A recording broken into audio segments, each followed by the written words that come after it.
color, drama, and excitement. The American Sports Cavalcade. Drag racing funny cars. The most violent racing machines man has yet devised. 2,000 pounds of fiberglass and steel. 3,000 horsepower propels these awesome vehicles to speeds over 260 miles an hour in just 5 seconds. And this is the kind of power plant it takes to generate that tire-blazing funny car excitement. Hello, everyone. I'm Steve Evans, and welcome to the Castrol GTX Nationwide Southern Nationals at Atlanta Dragway. For the first time in quite a while, Billy Meyer looms as a favorite in the funny car category. Kenny Bernstein, the world champion and low qualifier, went out in round number 1, broke something in the drivetrain right off the starting line. Candice and Hughes, Mark Oswald, they've been on a tear of late, but they were beaten in the first round. Then Oswald's chute failed and into the sand trap and net with minor body damage to the car. But both of them are out, and Billy Meyer's car right here, this Ford Mustang, set low elapsed time of eliminations at 5.73 seconds. And Billy, it has to feel good to get that performance back. It feels really good. It's been about a year and a half since we've really been on top of things, and it's this is where we kind of started off in '84 when we were running good that year, and when we set the NHRA record that year. And you know, we've always done well at this track, so hopefully it's a... Not others, though. This has a reputation for being a tricky racetrack to get down. Yeah, it's not the easiest one, and the main reason is it's not run every week like a lot of the ones we run across the United States, and it's hard to come into a track that's fresh and be good all weekend, especially with some of the weather we've had. You know, your toughest competition may well come from John Force. He ran a 5.78 in round number 1, and Brock is with him. Well, Steve, it's this funny car and its gallant driver that we've seen so many times in the final rounds in NHRA competition. The last one at the Pomona Winter Nationals when John Force lost a heartbreakingly close finish to Tim Gross. John, you've got second quickest time in the first round here. The car seems to be running very well. Everybody says you're due, long overdue. How do you feel about it right this minute? Well, naturally, we're long overdue, but there's a whole field of cars that are sometimes long overdue. And I tell you what, with Austin Coyle and my crew having a car running 70s consistently, when Bernstein fell that first round and you see the world champ go down, it just shows you how the cards can change, and we're just hoping this could be our day. So far, so good, though. The car ran beautifully the first round. How do you feel about it? Any problems at all? The car, we had a cruise session here. The car is excellent. It's not hurting any parts. I think we could step on it. I don't really think it's necessity here since we're running right in the head of the pack. I guess Meyer's ran an excellent number, but we're up against a little bit of a weather condition. But I've learned this from a lot of dirt track racing out here with Coyle that we can get down about anything, so I'm hoping our luck will hold here. Well, we sure hope it does, too. John Force. And you know what? In addition to the funny car excitement, we've had some wild goings-on with Top Fuel. Right, Steve? Absolutely, Brock. In round 1 action earlier today, it was the pink car and the lady. Shirley Muldowney, the third race in her much-publicized comeback. In the first race of the season, she met Big Daddy Don Garlits. She did again today. The black car in the near lane, the world's fastest Top Fuel driver. Brock and I talked to both of them. Well, here we go again. Shirley Muldowney and Don Garlits. The fans love it. How does Shirley feel about it in round 1? It doesn't bother me who I race. Figure get rid of him right away if you can. You know, that's points. You'd rather get him first round than give him a round to tune it up? Yes, he gets better as he goes along, so I'd rather get him first round, sure. The temperature's cooled off. That could help. I think so. We kind of put our act together, we think. We found a little something last night. It's hard to tell, but we went fishing. We'll see. You owe him one, really, after the Winter Nationals. I owe him more than that. I owe him a lot, actually. But I think it might be our turn this time. Good luck. Thanks, Steve. Don, if you were writing the script, would you have put Garlits and Muldowney together in the first round again? Well, I'd probably put it together in the last round, but, I mean, the first is as good as any, I guess. It really makes an exciting first round, which is usually kind of mundane, you know, because most of the cars that qualify, it's like in a 16-car field, it's like 8 or got a solo almost. I mean, look at some of the other matchups. You can see the guys really got easy cars, but Muldowney, even though she qualified there, is capable of running a 540. Have you made any changes in the setup knowing you got to go against her, or will you run the first round with exactly the same setup if you were running a relative unknown? Yeah, I'm trying to get low ET for lane choice. The car ran all right on the run yesterday. We tried to improve on that just a little bit, not very much.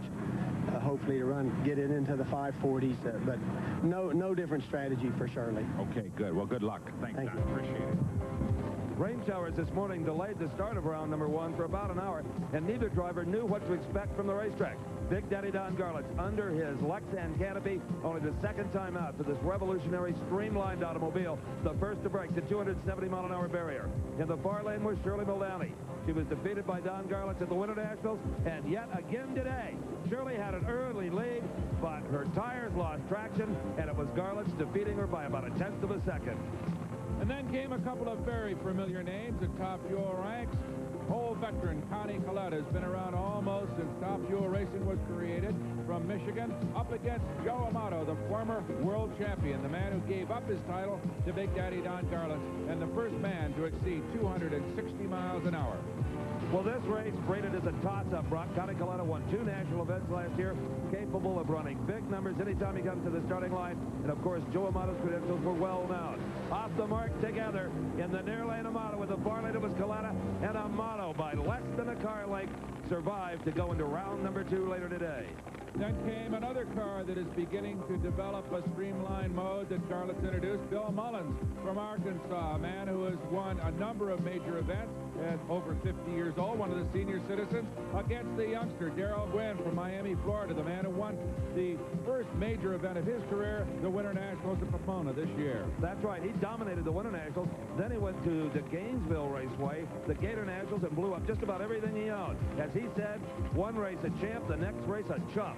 So it's Gwynn trying to get back on the winning trail without destroying his parts. In the far lane, the sleek front end of Bill Mullins. Both of these men, former world champions in the top alcohol dragster ranks, so they know what winning is all about. Gwynn in the near lane, stage first. Mullins finally put both lights on his side of the track, right together off the mark. Darrell Gwynn's combination seemed to be a bit too conservative, and it was Bill Mullins winning it at 573. Brock talked to him. Well, Bill Mullins scores 1 high, Bill. Congratulations. It looked as if Darrell maybe had some problems, huh? I don't know. Never saw a thing, huh? I never saw him. We've been having ours all weekend. I'm finally glad it finally has turned around a little bit. Everything work okay that time? You got some more work to do, or you think you got it about sorted out? I don't know how the car did, you know, but all the runs feel pretty good. I don't know if it smoked the tires. We've been having trouble breaking things and smoking tires all weekend. How about the canopy? Is that helping at all? Yeah, it helps. Everything I like, everything about it. It's easy to get in and out of, and helps your vision. Keeps the air off of you, doesn't blow your head around. If you have to move your hands, it doesn't try to blow them away or something. Okay. But it looks good. I like the canopy. Good deal. Well, back to work. Hope you get it ready. Thank you a lot. Thanks, Bill. Those were the highlights of round 1 Top Fuel action. Of course, the second round will be coming up later on this afternoon. Threatening skies, but a jam-packed grandstand here at the NHRA Castrol GTX Nationwide Southern Nationals. Well, Steve, now that we've brought the folks up to date on first round action in Top Fuel and funny cars, we're ready for some pro stock action. Second round here at Commerce, Georgia at the Atlanta Dragway, coming up right after this.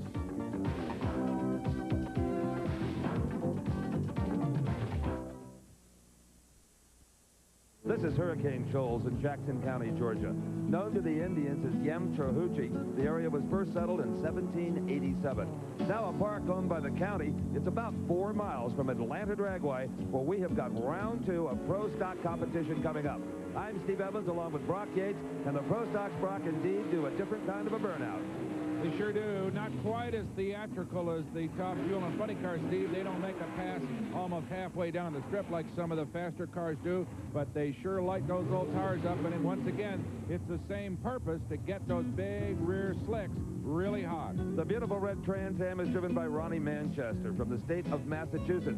Still looking for his first big win. This man has got a couple under his belt. Bruce Allen and the famed Rear & Morrison Camaro from Arlington, Texas. Allen is in the far lane. In the near lane is Ronnie Manchester, a pair of GM products, 2,350 pounds, 500 cubic inches on racing gasoline, the most difficult cars possibly in drag racing to handle.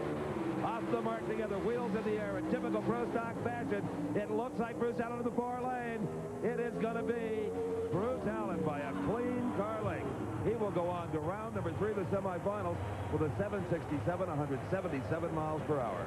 Good drag race, just a question of raw horsepower on the part of Allen to win it. As you can see, they make a good start. Manchester is right in it from the beginning, but from most of that last half of the race, it's just the pure horsepower of the great engine builders, Herrera and Morrison, that pays off in the fine driving of Bruce Allen. So this car, one of the finest in the business, will move on to the semifinals. And a good win here has got to give the Herrera and Morrison team hope that maybe they've recaptured their championship form of 1984. Well, here's the man that kind of spoiled that form in the far lane. The current world champion, the winningest drag racer ever, regardless of category, Bob Glidden from Whiteland, Indiana. The beautiful three-tone Ford Thunderbird. In the near lane, it is Joe LaPone Jr. from New Jersey. It will be Chevrolet versus Ford. Joe LaPone, a former winner of the World Finals, drives for a crew chief well known in this sport, Bill Grumpy Jenkins. And this smiling gentleman is Bob Glidden, enjoying his 6th Pro Stock World Championship season. And, of course, an integral part of this operation, his wife, Etta, nervously pacing behind the automobile. She'll be watching those rear tires, Brock, to see if the car comes loose at all and try to relate some of that information back to Bob after the run. Glidden in the far lane. The Chevrolet Camaro of Joe LaPone is in the near lane, staged and ready, and they're off the mark. Glidden with a fantastic start. One of his best reaction times in recent memory. It is no contest here. Bob Glidden, 7.59 seconds. Etta with a big smile, 180 miles an hour. Just demoralizes Joe LaPone. He was never even in that one. Well, Steve, the next pairing should be interesting. This is Butch Leal out of Blacklick, Ohio, on one of the best financed pro stock teams, up against Jerry Ekman from Ventura, California, who's not a regular on the NHRA Championship trail, but Butch Leal, a regular and always a contender. Earlier, Steve had a chance to look at how Butch drives his car. We often refer to the Pro Stock automobile as a 4-speed car. Well, it is, but don't expect a single stick as in a street machine. I'm in Butch Leal's Pontiac Firebird. There are actually 4 separate transmissions, and each has its own control lever. Now, this is the reverser. That's backwards. That's forwards. As Butch approaches the starting line, he'll have the clutch in, and his hand will be on this knob and his finger on this black button. Now, that is the line lock. It locks up the front wheels, the front brakes, so the car doesn't creep on the starting line. Now, as soon as he sees the tree activated, he dumps the clutch, and as fast as he can react, he'll pull second gear. About half track, his hand switches to here. He'll pull third gear, and a couple hundred feet before the finish line, 4th gear. Now, at almost 190 miles an hour, trying to steer the car with his left hand, his right hand moves up and searches for the parachute lever. Another run complete. You can see why they call the Pro Stocks among the very trickiest to drive among the drag racing cars. As Leo comes to the line in that beautifully prepared Pontiac Trans Am of his. And, Steve, this could be an interesting race because Butch is known to squeeze the light as hard as anybody, and he is known also to red light on occasion. That's right. In fact, he gave away the final round at the Gator Nationals earlier this year with a red light up against an opponent who really wasn't even in the hunt. So Leo is always wired to that Christmas tree. He's the defending champion here at the Southern Nationals. In fact, he gave Pontiac his first ever Pro Stock victory just 1 year ago. Now, Ekman in the near lane ran a very fine 762 in round number 1. Leo knows that. He knows that he's not up against an easy one here. Absolutely right. As we watch them stage, Jerry Ekman, all the way from California in here in Commerce, Georgia, to go against one of the best, Butch Leal. It is Leo getting a little sideways, but Ekman almost tags the wall. Jerry Ekman had to get off the throttle and still stays within a car length of Leo. Leo 789. He had his own handling problems. Ekman darn near got him anyway at 180 miles an hour. And if he hadn't made that U-turn about half track, he might have won it. All right, they call these things factory hot rods, Steve. And boy, are these classic examples right here. Indeed they are. Don Coos from Cayuga, Indiana. He is driving an Oldsmobile Calais. This is Don Coos. He has come so close to winning an NHRA national event, but still is yet to really bag one. Warren Johnson, of course, he's won just about every event on the circuit. The only thing that has eluded him has been the World Championship. He is in an Oldsmobile Forenza. Now, both of these drivers, I'm sure, were watching the race before them, and they know that this track is not at its best. Both drivers having control problems. The weather is threatening to the extent that the lights are on here at Atlanta Dragway in the middle of the day. Absolutely. Don Coons in that slightly larger Oldsmobile Calais-bodied car against the little Forenza of Warren Johnson. Both these automobiles with those big 500 cubic inch Oldsmobile engines known to make a lot of horsepower. That's right, and Warren Johnson has been having handling problems for about a year on and off, but this time he goes perfectly straight. Warren Johnson in the far lane. It is Johnson. At 767, 182 miles an hour. He also had the better reaction time. He was off the mark first. Right, with a 767, 182 miles an hour will win it for Warren Johnson. Now, that is going to put him into the semifinals against Bruce Allen, but Allen does have the lane choice. The other pair will be Bob Glidden versus Butch Leal, and Bob Glidden lane choice in that race. Well, the fans right now looking at the skies and hoping that the rain stays away. Oh, look, they're in good spirits, Brock. Coming up next, the thundering Top Fuel Dragsters. If you live in Jackson County, Georgia, you'll sure recognize this site. It's the old grist mill on the North Oconee River that over the years has ground a lot of corn and wheat, and in recent years, before it was retired, generated a little bit of electricity as well. Well, I'll tell you, Brock, here at Atlanta Dragway, it's Top Fuel Dragsters that are going to generate the electricity. Gary Beck, two-time world champion in the near lane, the red and white car. And he'll be up against in the far lane the man we saw defeat Darrell Gwynn earlier. That is Bill Mullins of Pelham, Alabama. Now, Beck has found the performance and won him a couple of world titles. In fact, he won the final race of last season, the World Finals in Pomona, California. The big question here, Brock, on everybody's mind is the racetrack. It had rained earlier. Something, maybe a little water, got under the rubber coating on the track.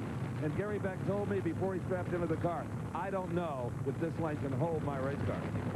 Well, Steve, lane choice has become extremely critical here at the Commerce, Georgia Dragway because of the fact that the racetrack, as Billy Meyer said, is not used that often. And up to now, the predominance of victories have come from the lane that Bill Mullins is in. Now, Gary Beck will try to ease that car off the starting line. Try to use his driving ability, maybe hold the brake, actually, while he squeezes down on the pedal. You can bet he's not just going to flat-foot it off the line.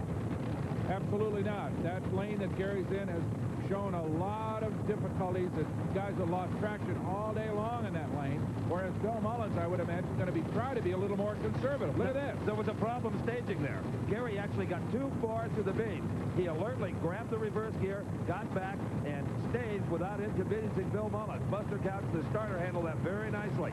All right, Mullins in the far lane. He just took his time, stayed very cool. So back in the near lane, Bill Mullins in the far lane. And the big question here is one of traction. They're off together. Oh, it is Gary Beck going up in smoke. Bill Mullins will win it, and you can see there, Brock, that indeed Gary Beck took off as easily as possible, and still the racetrack wasn't there. Absolutely right. That lane that Gary Beck was in has claimed yet another victim. Let's take a look again, particularly at the losing car in the near lane, and see how far Beck was able to get. Now, he carried the front end, so the traction is good on the initial launch, but about 50 feet past the tree, there is just nothing there.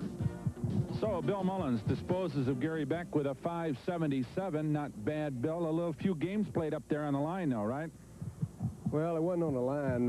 When Beck staged, he lit the bottom light first. They backed him out and restaged him. But they just had a little trouble with the light, apparently, on his side on the staging part. Okay. But we weren't playing any games. Everybody was cool and relaxed. Just sort of sitting back and waiting until they got that straightened out before I pulled in and lit the light. 77. Are you happy with that? No, we're a little disappointed, but I think the track conditions will be better, next round. Okay, good luck. Thank you. We're just happy with the win. All right, good. And he'll be even happier, Brock, if that 577 will stand up for lane choice in the semifinals. There is the long black car of Dan Pastorini, former NFL quarterback, 14 years in the big leagues, now drag racing for a living, or trying to anyway, out of Richmond, Texas. He will be up against, in the near lane, Dick LaHaie of Lansing, Michigan. LaHaie certainly has the experience on his side, has won quite a few NHRA national events. Now, Dick's only help in running this race car all over the country is his daughter, Kim. She's in her early 20s, and nobody works harder. Well, maybe nobody. If anybody does, it's the crew chief for this man, Donnie Couch.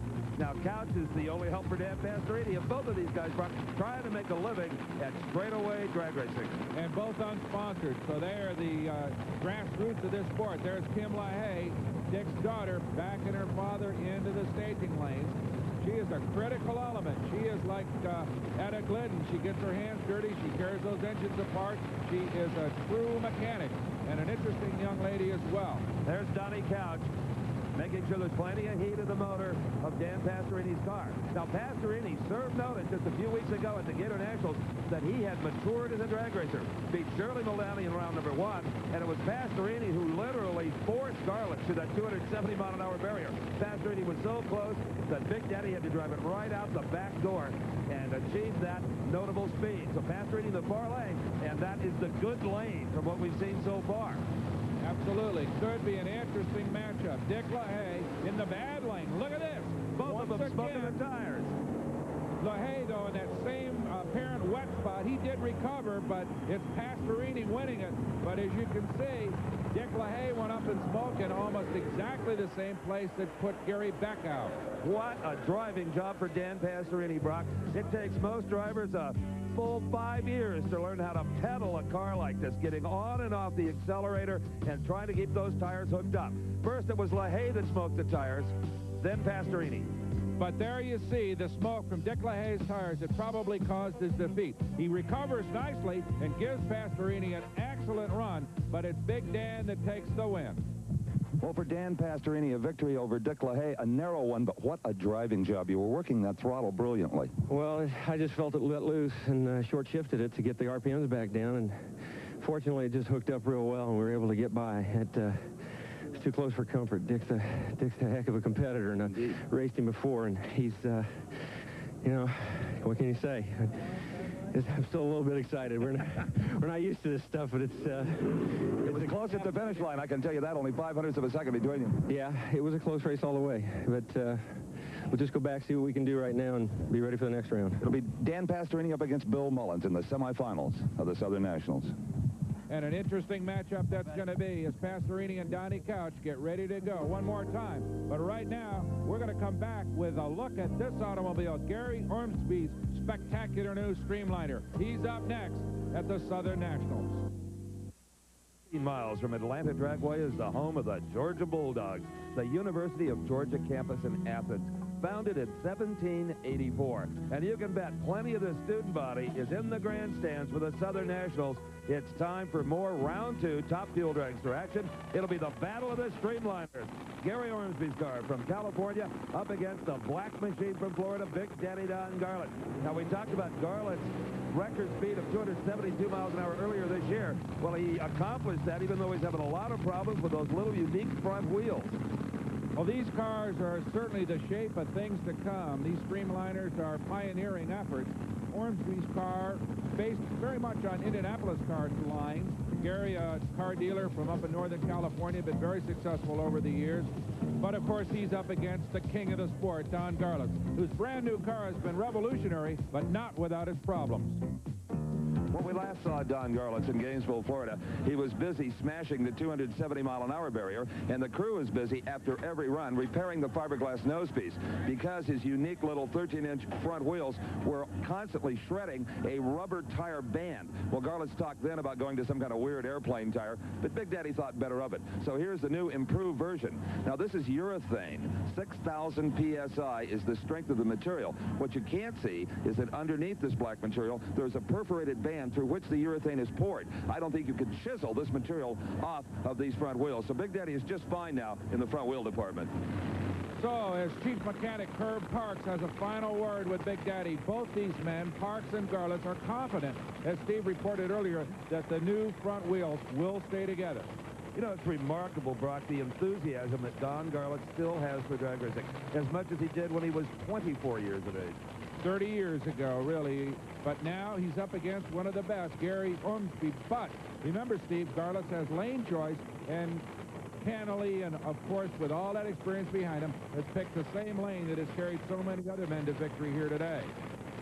Gary Ormsby's car clothed in that carbon fiber material, the windshield right off a 1986 March Indianapolis car. Big Daddy's machine, well, that's kind of swamp science. Got that strange nose piece. They're off the line. Big Daddy ahead from the very beginning. Garlits lengthening his lead. It is Don Garlits winning it at 550, 254 miles per hour, as Gary Ormsby had traction problems, not totally unexpected, in that near lane. Let's take a look again. You will clearly see that Garlits has the whole shot. The timers tell us 5/100ths of a second was his immediate advantage. Now Ormsby trying to hook up in that lane. You can bet he's on and off the pedal. He feels the tires come loose there. The car starts to get a little sideways, and Ormsby knows it's over. So, as Don Garlits gets out of his car, in kind of an historic moment, the first confrontation between two Streamliners, and a victory at a 550. Very good, very good. The track's a little bit touchy right now, you know, coming back from this rain. It seems as everybody's been having to pedal it a little bit, but you're the first one to lay down a really strong run. Do you think the track will get quicker in the semis? It certainly will if it doesn't rain again on us. Okay, let's keep our fingers crossed. Good luck then. Thank you. Well, this event has been plagued with weather problems since the very beginning. But as Dan Pastorini said, you think this is bad? Play football in Pittsburgh for a couple of seasons. He put it into perspective. Well, I don't know, Steve. Joe Amato might take umbrage at that. He's a Pennsylvania boy, a former world champion, who's the man who introduced the high wing in Top Fuel ranks a few seasons ago. And he's up against veteran Gene Snow, who thinks he's found a little aerodynamic trick of his own. Gene Snow and crew have come up with an interesting twist in the exhaust header department. Now, these are called augmentation tubes. The crew just calls them tomato cans. But this is piston engine aircraft technology. Now, this is the standard exhaust header like all the Top Fuel dragsters use. They call them a zoomy header. But now slipped over and attached are these tubes. The header goes up about 2 inches into the tube. And the idea is to create a vacuum in here so that the exhaust gases flow more easily. And that really is not for horsepower. They're doing that for more downforce from the headers. That's why they're pointed up as it is. And they know that this works because when they warm the car up, they put a rag right here and it sucked the rag right up into the tube. Well, we'll see how it works in actual race conditions because Gene Snow has got the good lane, the lane that everybody has been winning in so far here on the Atlanta Dragway. Joe Amato, he's got a little bit of a handicap if we go on the past performances. His lane is mighty slippery. There's his wife, Jerry, backing him into what she hopes will be the single part of this racetrack with maximum traction. Well, if anybody can figure out the combination to run in that near lane, it is Tim Richards, the crew chief on Joe Amato's bright red car. In fact, this is Tim checking the instruments, making sure that the engine is at the right temperature. If the engine gets too warm, Brock, it'll make more horsepower than they really want. Now, Gene Snow's car, he has stolen a couple of ideas from Don Garlits. He readily admits that. Look how narrow the front end is on that car. Right. Just about the same as Garlits, but with the conventional size wheel. Exactly. Remember, Steve, the old wire wheels, ancient history. Good race. Absolutely. Joe Amato has found the bite in the near lane, but it's not quite identical elapsed time. Both run 564, and that tells you one thing. Gene Snow had to have been off the mark first. He sure did. His reaction time just a little bit better than Joe Amato's, and that is what spells victory. Joe Amato, on the other hand, does an excellent job of controlling his enormous amounts of horsepower in his Top Fuel car to stay in the race right to the end. But it was the veteran Gene Snow in a car so new it's not even carrying a paint job that goes on to victory. Notice that Amato starts to overtake him and in fact runs a higher top speed with an identical ET, but it was the reaction time on the part of Gene Snow that won the race for him. Well, Gene Snow, drag races don't get a lot closer than that. You both ran identical 564s. Is that right, Joe? Must have been a good drag race. Indeed it was, and you know, everyone so far has come in the right lane, and that's not the favored lane. Well, we didn't know which one to pick, and it seemed like it might be the one to do, so we just did it. Motor looks fine. Everything looks good. I hope so. Anytime you get around Joe Amato, you've accomplished something. Yeah, maybe I left on you just a hair, but, you know, that's unusual. Okay. Good going. Thank you. So Gene Snow moves on to the semifinals, but he has the dubious honor of facing the man, Big Daddy Don Garlits, and Garlits has lane choice. I think we know which lane he'll choose based on the past performances. The other pair, Dan Pastorini against Bill Mullins, and Bill Mullins has lane choice in that confrontation. For Dan Pastorini, this is his second consecutive semifinal appearance. At the Gator Nationals, however, he was beaten by Don Garlits. Can the former football player make the final round? Is mine winning. But Tim Richards, his chief mechanic, has a lot of things to worry about. That's why he puts in spark plugs he and you can always count on. Autolite. They're made by the only American company that puts a tough copper glass seal here, so the insulators won't blow out of the engine like some plugs. Now, where does this leave Joe Amato? In first place. Autolite. The 85 IROC champion. Tires, Goodyear Racing Eagles. The 86 Chevrolet IROC Camaro. Tires, Goodyear Eagles. You either have Goodyear Eagles or you need them. The 85 NHRA Pro Stock champion. Tires, Goodyear Racing Eagles. The 86 T-Bird Turbo Coupe. Tires, Goodyear Eagles. You either have Goodyear Eagles or you need them. When Terry Vance is on his bike, he pulls out all the stops. But Byron Hines, his mechanic, knows there's one thing that can stop him: the wrong oil filter. Put in a cheap brand and there could be trouble with leaking gaskets, contaminants, and maybe even big engine problems. So Byron Hines thinks it's worth paying a little more for a Fram oil filter. It's the same Fram filter that can help you avoid big trouble in your bike's engine. And isn't it better to spend a little now instead of a lot later? From the crowd-pleasing razzle-dazzle to the behind-the-scenes business of building a faster, funny car, you'll experience all the ground-pounding action when Diamond P Sports covers the fabulous floppers. See rare original footage that captures the evolution of these mighty machines. And meet the daring drivers, rival masters of the match race on the fabulous floppers. Saturday, July 12th at 3 Eastern, 2 p.m. Central, noon Pacific on the Nashville Network.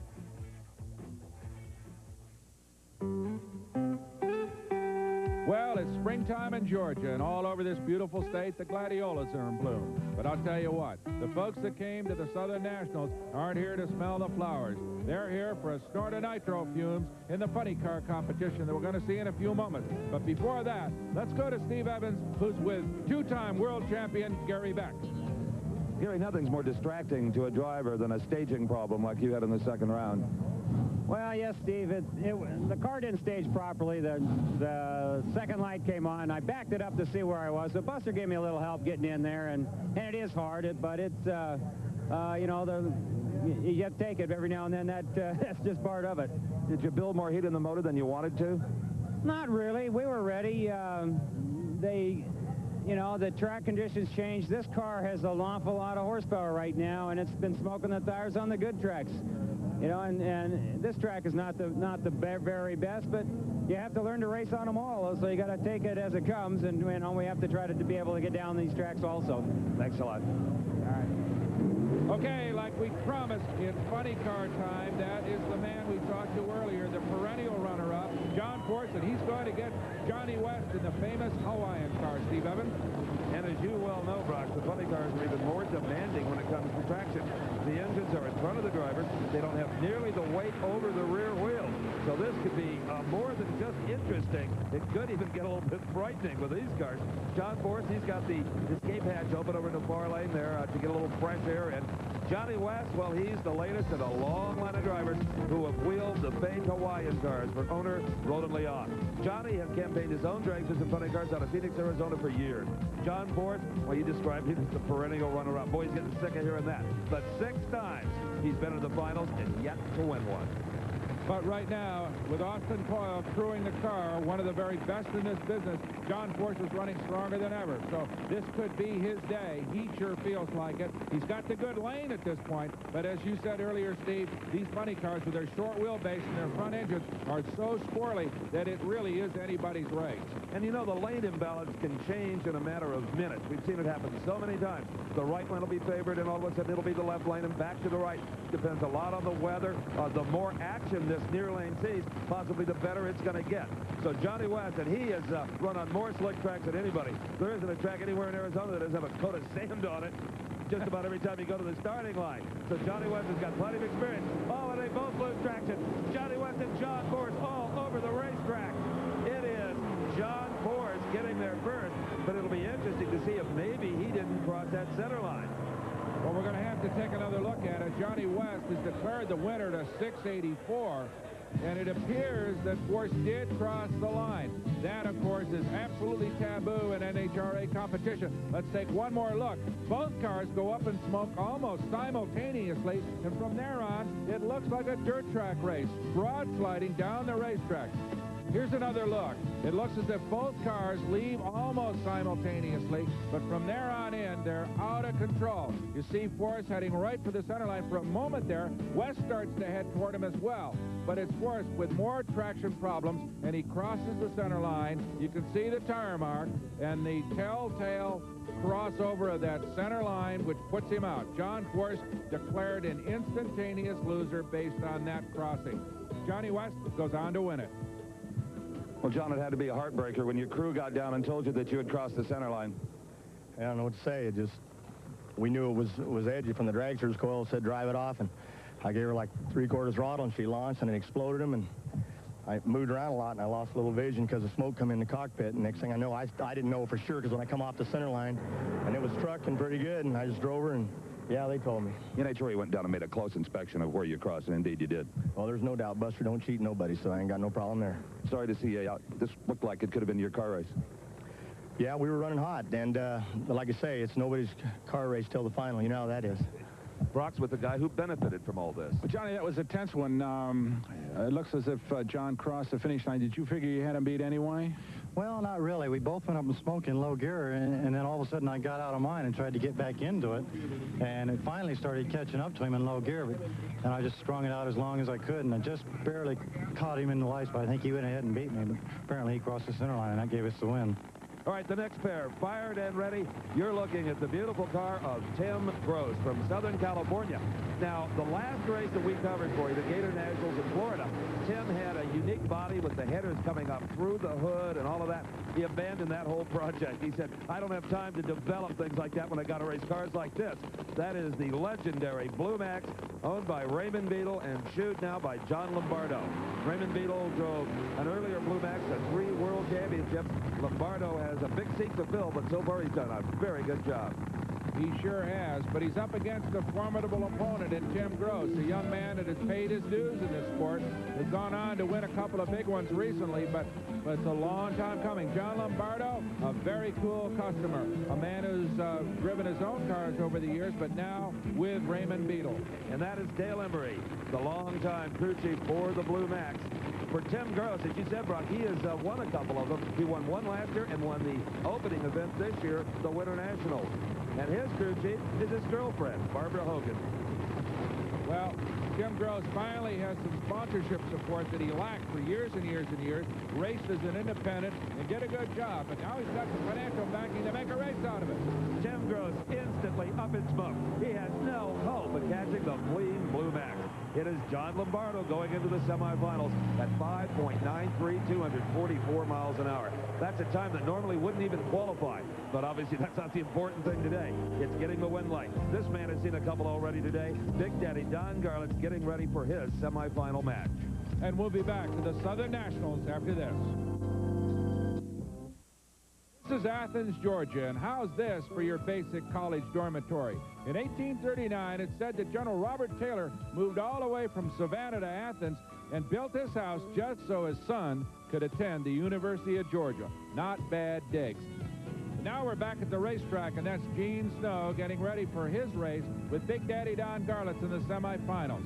But right now, let's go to Steve Evans, who's with another player in the upcoming semis. Tough decisions have to be made down on a track like this. You're not so much looking for power as you are some kind of a combination will get you down the racetrack. Yeah, the track's real slick. We found that out that last run. The tires broke loose immediately off the pad. So Donnie's definitely making the horsepower, like you said. So what we did was take a little bit out of the clutch, hope to soften it up a little bit, and let it hook up and just slide down there a little bit. What kind of a lapse time do you think is capable of running with that kind of combination? It's really tough to say. You know, if it gets hooked up, the cars run 40s before. We know that. I don't think any 40s can be really run today. The track's just too slick. I think maybe, you know, a low 60 or a high 50, if we could pull it off, could win this event. That'd be amazing on this racetrack. Yeah, it really is. Nobody's going down the track very well. So if we just get down it the best way we can, that's all we can do. It's always a challenge in this thing, isn't it? Betcha. You betcha. You learn something every run. Go get them. Thank you. What a man. What an addition to the Top Fuel ranks here in the NHRA. As we watch Pastorini getting ready, though, we've got some round 2 action with a funny car, Steve Evans. You bet, and this is Ed the Ace McCullough. The body latched down on the Oldsmobile entry from Hemet, California, owned by Larry Miner, the same car owner for Gary Beck. Beck is out of competition, so the entire team can lend a hand to the Ace possibly. He's in the near lane looking to make it 2 in a row. He won the Gator Nationals. He defeated in round 1 Tom McEwen here today. Ed McCullough comes from the Pacific Northwest, where he ran Top Fuel cars for years. Is a real veteran in the sport. Well, Billy Meyer feels very strongly that today could be his day. He struggled last season. He hopes to get back to the kind of performance that darn near took him to a world championship in 1984. That is a Mustang body funny car from Waco, Texas, and Billy is about to be a drag strip or a racetrack operator. He is currently constructing the Texas Motorplex between Dallas and Fort Worth. That is the crew chief of the Larry Miner team, Bernie Federle, guiding McCullough back there. What a job he's had over the years, Steve. At one point, he was running a pair of Top Fuel cars and the funny car for Beck, Miner, and McCullough. Well, Bernie would be quick to tell you right now, Brock, that it's all on the shoulders of Ed the Ace McCullough, the driver. This is a driver's racetrack. If you don't reel out the proper amount of horsepower, you're just going to beat yourself. And I'll tell you, there's no 2 guys any better at pedaling, as I said before, working that throttle than these 2, Billy Meyer and Ed McCullough. They do it as well as anybody. Well, Billy Meyer a lot younger, but he's been racing these things since he was 16 years old, so there's no edge in experience. But look at this race. The racetrack is a factor. Both lose traction early in the going, but it's McCullough in a very slow 602, 242 miles an hour that uses the racetrack to his best advantage. Now watch Billy Meyer in the far lane. You will see him, but you'll see the car hesitate where he gets completely off the throttle. Had he not done that, he'd have just blazed the tires right off the wheels. Right there, he got completely off the throttle, got back in it, and at least had a fighting chance to beat Ed the Ace McCullough. The Ace goes to the semifinal to the Southerns. Well, Ed McCullough breaks a 6-run losing streak in the left lane. You were the first man out of the first 7 guys in Top Fuel and Funny Car to win in that lane, Ed. 602 wasn't too pretty, but it takes you on to the semis. Got to feel a little pleased. Well, you know, the weather here and the racetrack condition being cold and wet and everything that's happened here, the biggest thing is to be able to get down the racetrack, you know. So you were just, obviously you knew that left lane was trouble, so you just kind of pedaled it nice and easy and hoped that he was going to have some problems too? We took a little different line. Bernie Federle, our crew chief, went up and looked at the racetrack, and he knew where to put me, and so we took a little different line, and it worked. It sure did. Congratulations. Thank you. And so McCullough gives hope to everybody else who's going to run in that left lane. Now let's go to Steve with Billy Meyer. Well, Billy, you knew with this racetrack you had to go up there soft, but maybe just a little too soft, huh? Well, we went up there and just decided to let me drive it. And when I let go of the brake to shift, it started smoking quicker than it normally does. And the problem it happened that time is it just kicked it sideways, and it was just a deal where shifting wasn't enough. I had to lift. This is turning out to be a race for traction and a driver's race. Yeah, and it just makes me a little upset because that's usually the type I like. Yeah, you're a slick track specialist. I used to be, apparently. Okay, sorry to see you out. So me. Thank you. Okay, more round 2 funny car action as we watch Jim Head and Paul Smith face off against each other. Jim Head, a former U.S. Nationals winner and a guy that doesn't seem to get rattled very easily in these kind of odd circumstances, Steve. That's right. He's an electrical engineer from Columbus, Ohio, has won 2 NHRA national events. Paul Smith, well, I'll tell you, there's not a hungrier drag racer out there. Look at him, he even looks hungry. Smith will drive anything with 4 wheels on it. He lives to race. You know, I like Jim Head in this confrontation, Brock, because he runs such a conservative combination. He likes to beat you with those 590s while you're over there beating yourself. That has been the key to his success. This is the kind of racetrack he can thrive on. Absolutely. Jim Head will not get rattled. He will drive. He'll let you beat yourself, but he won't beat himself. He's just very consistent. I would imagine that Head has probably taken some out of the engine, loosened up that clutch a little bit. He's not going to light these tires. Well, let's see what happens. As you said, maybe the Ace gives some hope to Paul Smith in the near lane. They're away. So far, so good. They are both losing traction. It is Paul Smith all over the racetrack. He refuses to give up. But it is Jim Head who gets down it at 622, 248 miles an hour. And the elapsed times are getting slower instead of quicker. They sure are. There it is. Jim Head and Johnny West will go against each other in the semifinals. Jim Head with that last run has a lane choice. Ed McCullough, John Lombardo in the Blue Max. John Lombardo with lane choice in the other pairing. I'll tell you, this happy bunch likes tire smoking sideways drag racing. And this is the best of the Blue Max. The crew has taken the engine completely apart, checked every piston, every bearing. They're putting it back together for their semifinal effort. Continues to threaten here at the Castro GTX Nationwide Southern Nationals as we watch the crew of the Hawaiian getting ready for Johnny West's semifinal race. That, of course, one of the big nitro-burning, maybe 3,000 horsepower supercharged engines. Not quite as much horsepower in these pro stock cars, Steve Evans. I'll tell you, Brock, they're getting darn near 1,000 horsepower out of these 500 cubic inch engines, so on gasoline with 2 4-barrel carburetors. Well, every drag racing fan instantly recognizes that car, the Ford Thunderbird of Bob Glidden. His opponent here in the semifinals is Butch Leal in the Pontiac Trans Am. Leal, the defending champion of the Castro GTX Nationwide Southern Nationals. Well, of course, Butch packing that reputation as being about as quick on the lights as anybody. On the other hand, Glidden, known as an all-around guy, a terrific mechanic, the man who, along with wife Etta, prepares that automobile back in Whiteland, Indiana. A brilliant mechanic and a brilliant race driver as well. A complete drag racer. I'll tell you, Bob Glidden's reaction times at this race have been as good, in fact, a little bit better than Butch Leal's. And there's Etta. She knows any time that they race Leal, he is going to try to leave on her husband. Let's see if he can get away with it. Leal last the stage, taking his time, put a little pressure on Glidden. Leal is finally into the beams. They leave right together. Identical reaction times. This is going to be a classic Ford versus General Motors drag race. It is. It appears. Oh, Glidden is upside down. Glidden in big trouble. Oh, this is a bad, bad one, Brock. It is indeed. Got into that fence. The car continues to flop and roll. It looks as if the roll cage stayed together. There's sheet metal and fiberglass all over the racetrack. The NHRA safety crews instantaneously on the scene. So far, no movement from Bob Glidden, though. Everybody in this place. Etta Glidden being consoled by Warren Johnson's wife, Arlene, obviously very concerned about her husband, who's there he comes. Bob Glidden is out of the car. Bob Glidden appears to be as okay as you could possibly be after a horrendous crash. Let's take a look at it again. The parachute is the culprit. The parachute did not come out properly, yanked the car to one side. Thank the Lord Butch Leal was clear of it, or it could have been even worse. Into the rail, upside down, nose first. And now the worst thing that can happen, flipping on top of the guardrail like that. Now this car is the first one that Glidden has ever owned that had a funny car style roll cage, and I got to think that probably saved his life. You're absolutely right. The car into that fence at around 185 miles an hour, still rolling, 6.5 full rolls.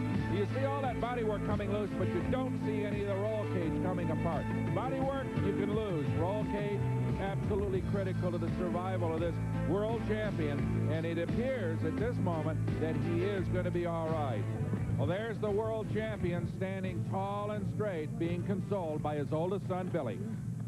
Bob, are you okay? Yeah, I'm fine. Oh, boy. That's a miracle to get out of that one.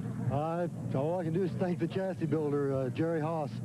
You know, I don't know what happened. I felt the back of the car come up, and it went over, and I just put my arms around my head, and I was just in there riding along. I hope Etta knows that you're okay. I'm sure she does by now. I'm waiting for her to get down here. She'll surely be here before long. Again, glad to see that you're okay. That just happened instantly. I don't know exactly what happened. Well, proving once again that these pro stock cars can reach out and fight you at the most uncertain moment. Interestingly enough, it appears that Glidden won that race. But Steve Evans, I don't think there's any possibility of him returning for the final. Not only that, I don't think there's any possibility that that car will ever race again. It is destroyed. Again, right at the finish line, watch the parachute. It is not out straight and billowed. It pulls him to one side, and this is what happened. As bad a pro stock crash as the sport has ever known. It took 4 or 5 hard impacts on the roll cage. One side of the cage, the passenger side, collapsed, but not the section where Glidden's in, because it's built much like a funny car. He's tucked inside that steel tubing. A lot of the energy was absorbed when Bob ran into the steel guardrail on the edge of the track. It acted as like a bit of a big rubber band and did absorb energy. There you see the car just flopping over and over down the racetrack, just rolling off kinetic energy, finally to come to a halt in the middle of the racetrack. No fire, and of course the giant crowd now concerned that Glidden gets out all right, which fortunately brought about a happy ending. Brock, Etta Glidden has just arrived on the scene running to see if her husband is okay.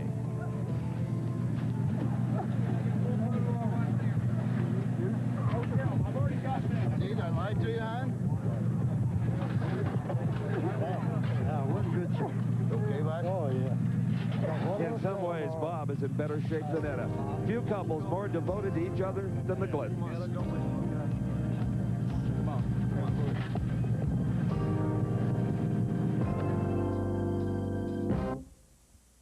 Of Ed McCullough getting his funny car ready for a semifinal action here at the Southern Nationals. You know what, Steve? It could be more of a race than just between cars. We've got a race against the weather on our hands as well. Absolutely. It is deteriorating steadily. Now, this would have been the other half of the semifinals. It has suddenly become the Pro Stock Final because Bob Glidden, as you saw earlier, is not going to be able to return to race the winner. So this is for all the money, some $25,000. It is the Oldsmobile of Warren Johnson from just down the road in Duluth, Georgia. And in the near lane will be just about the toughest Chevrolet entry in the Pro Stock world, Bruce Allen, the Rear and Morrison Camaro. Well, let's go through this one more time, Steve, as to how this becomes the Pro Stock Final when it's actually the semifinal. Remember, Glidden beat Leal, then Glidden crashed. He can't answer the call. So that means one of these two guys who wins will be the Pro Stock champion. Warren Johnson was off the mark first in his Oldsmobile. Here comes the Camaro. It is Warren Johnson with daylight to spare. 757, 184 miles an hour, wins it for Warren Johnson. Bob Glidden will be the official runner-up. Bruce Allen, a semifinal loser. Let's take another look. The Olds in the far lane. You can clearly see here that he got off the line first. In fact, he had a 0.05 of a second advantage. Well, witnessing the Bob Glidden crash certainly didn't seem to disturb either one of these drivers. They had total concentration, but it was Warren Johnson with a clean victory. Brock? Well, Warren Johnson basically wins it here with a 757, 184 miles an hour. Warren, it's a de facto victory, really can push it down to take the title. Yeah, I think we're all more concerned that Bobby's all right. I think that's the first thing we have to remember about this. It's still a sport. And a win is a win, but the people that make this sport are what we're really concerned about. Well, fortunately, it looks as if things are okay, but it was a scary moment. What does that do for you when you go to the line right after something like that? Well, going into a sport of any type of a competitive sport, you try to block out something like that. You know that possibility is always there. So you try to block that out, knowing that it's still there, though. Right. Congratulations to you. Good job, Warren. Thank you, Brock. Just a quick tag on the Bob Glidden incident, Brock. The first thing Glidden did when he got out of his car was cover up his secret manifold with his driving jacket. Here we go. This is the semifinals at Top Fuel. In the near and tricky lane, the black car of Dan Pastorini. In the far lane, the canopy dragster of Bill Mullins. Both these guys hungry for victory, although Mullins has the big edge in experience. Let's see how it turns out. All right, a good start. Pastorini a little sideways at half track, then recovers to win it in a close race. Pastorini, a 575 in what has been the trickiest lane here at the Commerce, Georgia Dragway. Let's have one more look. Bill Mullins, a little bit better reaction time, just by a few hundredths of a second. He's away first. And there you see Pastorini's car get a little bit sideways, but he recovers beautifully like a veteran. Goes on to drive past Bill Mullins to the victory by only about a quarter of a car length. So Pastorini, surely the biggest man physically in the sport, about 6'5", 225, goes over and puts a bear hug on the man he beat, Bill Mullins. Surely the happiest moment for Pastorini in this sport. I tell you what, Brock, down here, neither Dan Pastorini nor Bill Mullins knew who won that race. Dan Pastorini, of course, did by only 0.03 of a second, Dan. A 575, your first ever final round coming up. Oh, man, I tell you, I'm so damn excited right now. I can't even think or talk. I'll tell you, the Mullins group, the Kerry, John, and Shirley are they've been pitted next to us all week, and we've been pulling for each other, and it's a strange feeling, you know, beat a friend, but they're good people, they're great racers. I'm just tickled pink that we're in the final. We're going to go for it. Boy, that clutch worked perfectly, 575. It did. Donnie made the right adjustment. We'll go back and see how it did. I think it was a pretty clean run. I don't think we hurt anything, so we're going for it. All right, you're going to race either Don Garlits or Gene Snow in about not long. All right, buddy. Well, if he did break anything, you can bet this man, Donnie Couch, will get it back together for the final. Brock? We got one more. We got one more. Well, it wasn't until Bill got down here that he got the bad news, actually, from the man who beat him by just a wink, Bill, just a couple of hundredths. It was a super close race. I thought I caught him, but I couldn't lose to a finer fella. He's a fine drag racer. Well, he's working hard. Person. Well, unfortunately, one of these deals, somebody's got to lose, and we're sorry you did. Yeah, thanks a lot. We enjoyed it. Good deal. Boy, Brock, you can certainly feel the mutual respect between those two drag racers. Well, here he is, Big Daddy. In many ways, he is drag racing. Chief Mechanic Herb Parks latches down the Lexan canopy. Either Garlits or possibly the man in the near lane, Gene Snow, will face Dan Pastorini in the final round. You can see the Nitro flames looking out of those headers. It's just dark enough. And you can see those, as you said earlier, those tomato can zoom headers on Snow's car. It'll be interesting to see whether they make the difference. A beautiful launch by Gene Snow. It's Garlits who loses traction. What an upset. It is Gene Snow. He borrowed a little Big Daddy's technology and beat him with it. A 561 to a 567. A tremendous drag race, and that sets up a wild final. Here we see it again. No detectable hole shot. Snow's car launches like a rocket. About this point, everybody expecting him to lose traction? Wrong. It happened to Big Daddy in the opposite lane. It was he who spun the tires. Gene Snow wins it by just about a car length. Wow. Well, here is a happy man as Gene Snow gets unbuttoned here. A 561, 567, a tight race. A little smoke from Garlits in that minute as Gene Snow gets unhooked here. Got to be a happy man. Yeah, I'm very excited about it. I knew the only thing that would let me win probably was if he made a mistake, and he didn't make it. The track did. I saw the car smoke the tire in front of him, and I said, I got a chance. Did you go in there reckoning the track was going to be real tricky, Gene, and you're just going to have to take it nice and easy? No, sir. We go in there with the horsepower to win. If it smokes the tires, I ain't going to be caught short with power. You had the bad lane, though, didn't you? I mean, the lane that everybody was scared of all day. Yeah, but they scraped it, and it makes a whole new ball game sometimes. Okay. Yeah. Did you reckon, after looking at the lane, that it was going to be better? No, I really thought it was going to be worse, but then Pastorini ran, and I was pretty excited about it. All right. Congratulations. Okay, thank you. Final. Now, Gene Snow will enjoy lane choice, but the good news for his opponent in the Top Fuel final, Dan Pastorini, is that Gene just won in the lane where he is probably going to put Pastorini. Back in the pit area, well, they're getting ready for the Funny Cars semifinals, and this is the pit of Jim Head, that consistent runner who will be up against Johnny West and Roland Leon's Hawaiian. Stay with us. Here at the Southern Nationals in Commerce, Georgia, the Castro GTX Nationwide Southern Nationals to be official, and they're getting ready for some Funny Cars semifinal action, Steve Evans. And they're getting a little extra treat, Brock. It's so darn dark with the clouds overhead, you can actually see the nitro flames out of the exhaust headers. Anyone who's ever witnessed a nighttime drag race will tell you it is spectacular. Roland Leon checking over the fuel system on the Hawaiian car. His driver, Johnny West, we said before, he can drive down any kind of racetrack. This boy's had all the experience a car owner could ask for. Jim Head, he's been in the winner's circle twice in NHRA competition. He's that real steady. Oh, boy, Johnny West just flat left too soon. There's a red light on the Christmas tree. There's your winner. Jim Head Coasters taking it easy on the equipment. I'll tell you, that's a shock to Roland Leon. And I'm sure to Johnny West as well. For all his experience, he just left too soon. Terrific reaction time, but a wink too early. You see the red light. Johnny knew it. He backed it down, and Jim Head coasts on to victory. Well, you don't see that many red lights in funny car racing, but Jim Head, you were the recipient of one from Johnny West. I'm grateful. Did you run the car far enough down to get a feeling for the racetrack? Yeah. It was, you know, it's still a two-lane racetrack. You just saw what happened to the old man in the right-hand lane, and I came close to switching. I mean, it's not a good racetrack, but it's a two-lane racetrack, so I'm not going to punish my stuff for lane choice. That's what makes good drag racing. I hope so. All right, Jim Head will go into the finals of Funny Car as we get ready for the next pair. One of these guys will be in there as well, Steve. That, of course, is Ed McCullough against John Lombardo in the Blue Max. Ed McCullough looking for his second final round appearance in a row. He won the Gator Nationals, had a lot of luck going for him there. Here, he has pretty much outperformed any of the competition he was faced with. One thing you know for sure, when John Lombardo goes to the line, he's as cool as a cucumber. Look at those header putts, Brock. That is raw fuel exploding outside the pipe. Well, right now, it's anybody's drag race really here.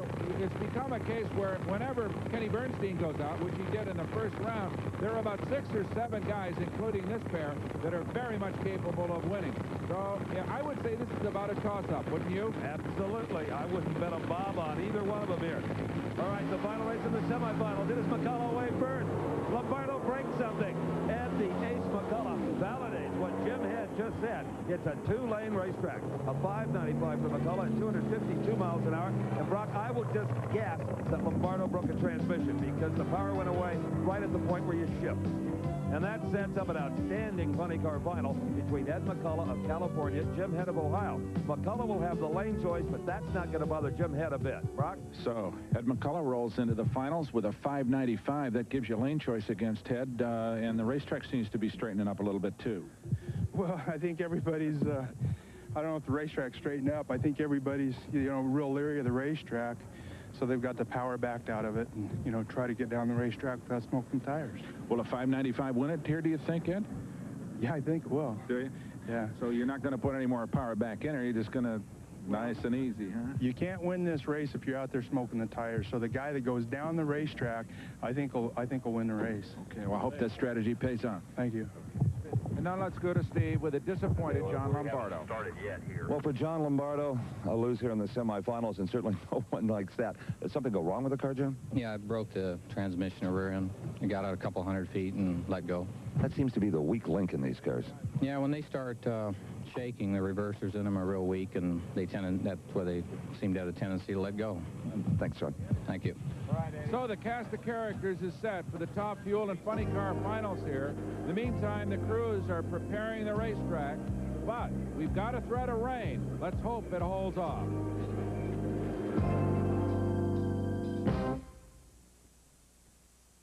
Welcome back, everyone, to the NHRA Southern Nationals drag races. You know, just those few minutes that we were gone, the strangest thing happened. The sun went down, it rained 1.5 inches, the sun came up again. All the fans left, all the racers left, except for our finalists in Top Fuel and Funny Car.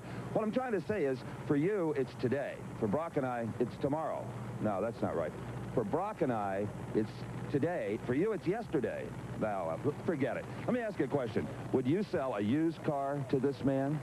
Well, Gene Snow did, and may live to regret it today, or tomorrow, or yesterday, whatever day this is. Dan Pastorini bought this car from Gene Snow back in February of 1985. Snow had campaigned the car hard all of '84. Snow had bought it from the Kilpatrick and Cannell team, who campaigned it with Richard Tharp as driver in 1983. You may remember it was a beautiful red car. Now, it looks a little different. It's because Dan had to raise the roll cage to accommodate his 6'5" frame. I guess you could call this a low-mileage, clean, 3-owner automobile.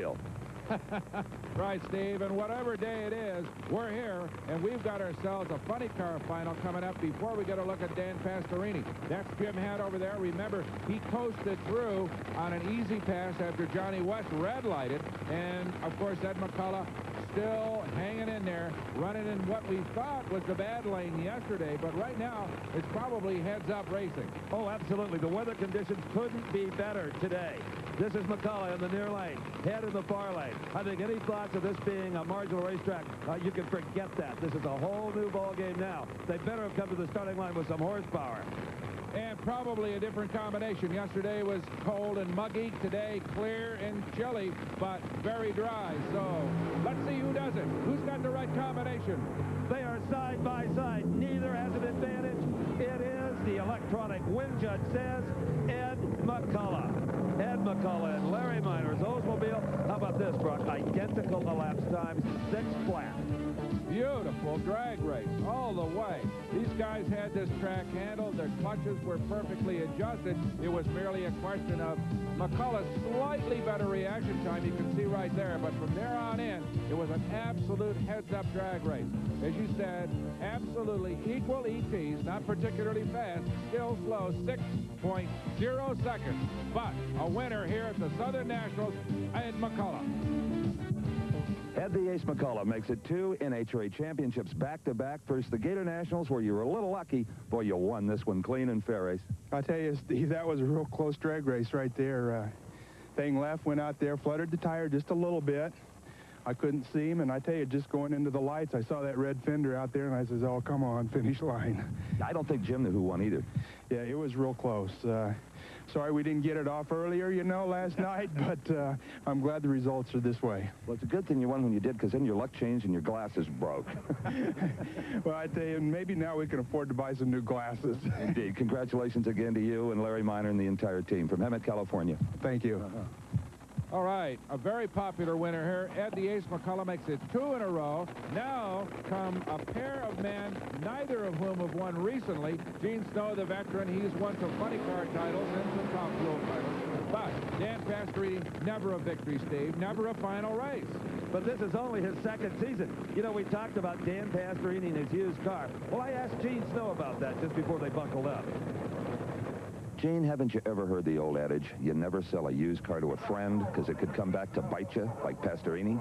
Well, sometimes. Of course, I was in the used car business a long time, and we had some super stock cars that ran pretty good, and I did sell them, and sometimes we got beat by them. But in this particular instance, I'm kind of proud to be running Dan.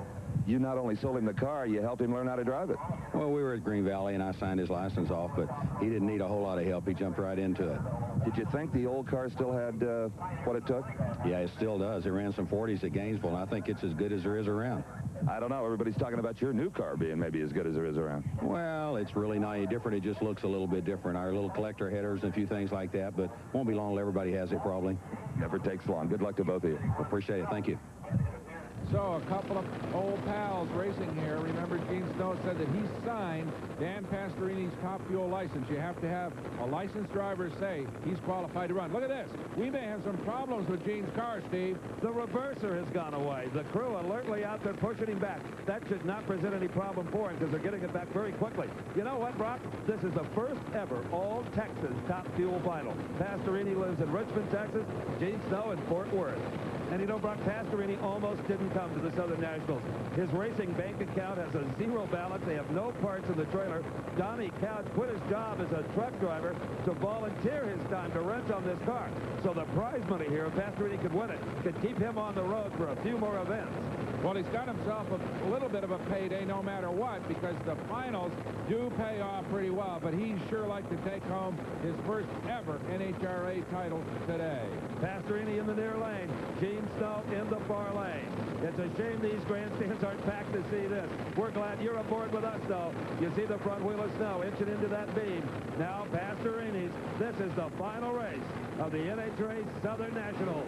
They are off right together, head-to-head. Gene Snow, Dan Pastorini. Who is going to win it? Dan Pastorini's first ever Top Fuel victory. And back at the starting line, an ecstatic crew. Donnie Couch, the man who performed some miracles for Dan. In the middle there, Sid Waterman, who handled the fuel injection in the supercharger. I'll tell you what, you think they're happy. I guarantee you that's going to be one thrilled man when he gets out of the car, Brock. Absolutely right. You know, Snow had a little bit better reaction time, not by much, but from there on in, it was Dan Pastorini driving like a veteran, straight as an arrow, down the racetrack, a 5:56 to Gene Snow's losing 5:64. Didn't win it by much, a full car length, but that's all he needed for his first ever victory. The teacher and the pupil meet at the far end of the racetrack, but Dan Pastorini today proved he's very much the quick learner. He served notice at the Gator Nationals a few weeks ago, getting to the semifinals, ultimately beaten by Don Garlits. But today, it was your day, my friend. I'm telling you, I'm so excited. This is better than winning any Super Bowl. It's better than any experience I've ever had in my life. I'd just like to thank all the people that have helped us out this weekend. I'd like to thank Larry and Glenda Enderle for helping us out financially. John Wallace with the truck registrations, Kendall Oil, my crew chief, Donnie Couch did a wonderful job. I'm just so happy. I don't know what to say. Now, that sounds like a lot of sponsors, but you and I both know this is a lean, mean operation. They just help us out, and they've kept us alive, and I'm very appreciative of it. 5:56. How about that? How about that? Track a lot better than anybody thought it'd be. It was a lot better. The heat helped a lot. I think the rain last night kind of washed everything off. The car's going down earlier in the day, and you know, the sunshine just gave it a little bit of sticky that we need. So we got it. How about that? Touchdown. You betcha. Great job, Dan. And from all of us, congratulations to you, proving once again there's always room for a new guy on the block in NHRA Championship Racing. Ed McCullough wins funny car. Warren Johnson wins that unique Pro Stock final. Again, our congratulations to all of them. I'm Brock Yates for Steve Evans. Thanks for joining us at the NHRA Southern Nationals. The executive producer for American Sports Cavalcade is Harvey M. Palish.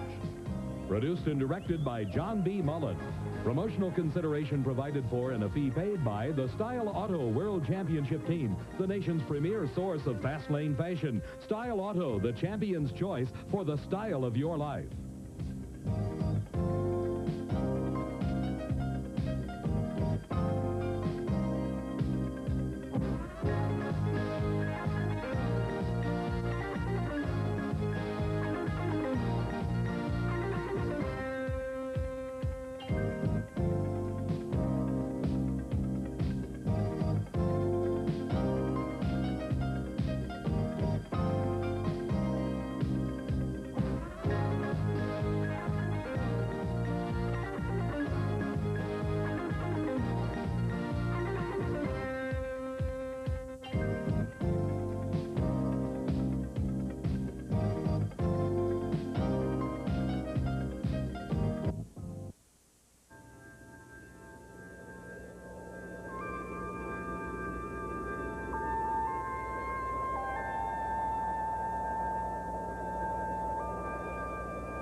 Diamond P Sports presents the American Sports Cavalcade.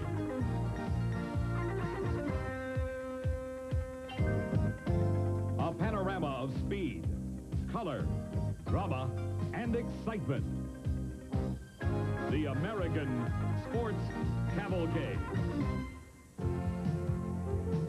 This is the lovely and majestic Saddleback Mountain, overlooking one of the most historic areas in Southern California, Mission Viejo. Here along quiet residential streets can be found the homes of all sorts of famous people.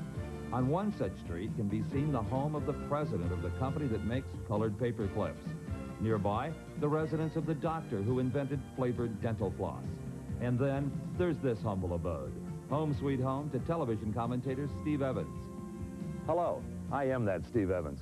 You know, on the rare days that I'm home, there's something relaxing about puttering around the house, catching up on the chores, doing a little yard work. And while I work, why don't we reminisce about some of the places we visited this year? Atlanta, Georgia, one of my favorite towns, and home of the National Hot Rod Association Southern Nationals. There, under threatening skies, we were witness to one of drag racing's most frightening incidents. It happened in the Pro Stock semifinals. While I go to work on this leaf problem, you have a look.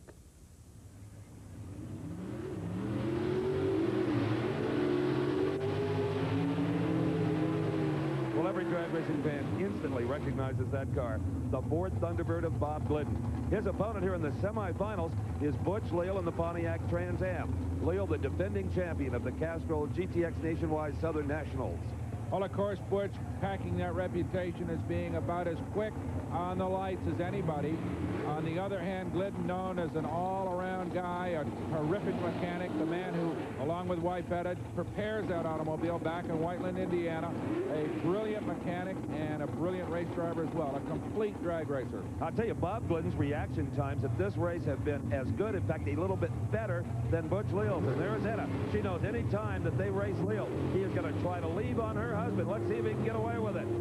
Leal, last the stage, taking his time, put a little pressure on Glidden. Leal is finally into the beams. They leave right together. Identical reaction times. This is going to be a classic Ford versus General Motors drag race. It is. It appears. Oh, Glidden is upside down. Glidden in big trouble. Oh, this is a bad one, Brock. It is indeed. Got into that fence. The car continues to flop and roll. It looks as if the roll cage stayed together. There's sheet metal and fiberglass all over the racetrack. The NHRA safety crews instantaneously on the scene. So far, no movement from Bob Glidden, though. Everybody in this place. Etta Glidden being consoled by Warren Johnson's wife, Arlene, obviously very concerned about her husband, who's... There he comes. Bob Glidden is out of the car. Bob Glidden appears to be as okay as you could possibly be after a horrendous crash. Let's take a look at it again. The parachute is the culprit. The parachute did not come out properly, yanked the car to one side. Thank the Lord Butch Leal was clear of it, or it could have been even worse. Into the rail, upside down, nose first. And now the worst thing that can happen, flipping on top of the guardrail like that.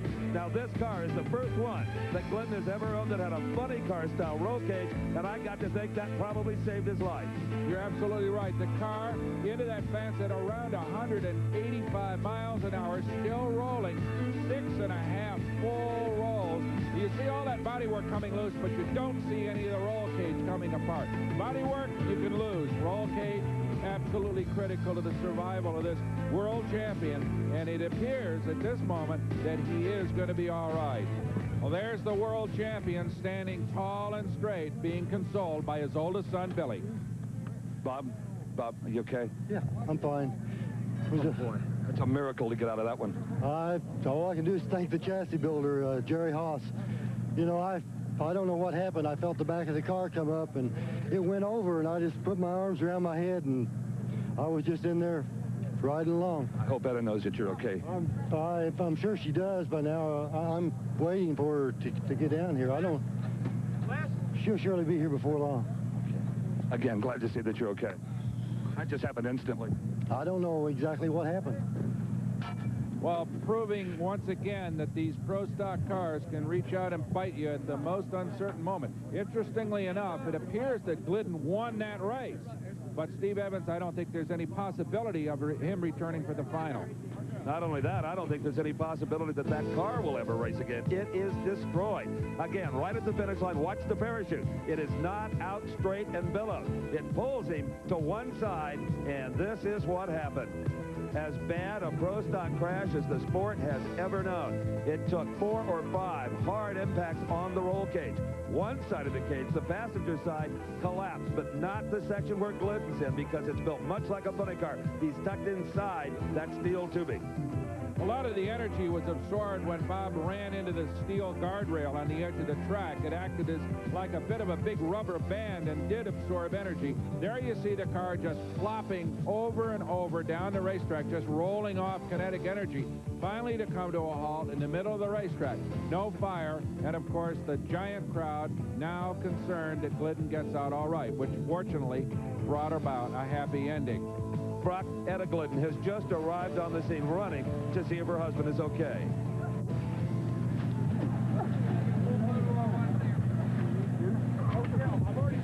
Steve, I lied to you, hon? Yeah, we're good shape. Okay, bud? Oh, yeah. In some ways, Bob is in better shape than Etta. Few couples more devoted to each other than the Gliddens.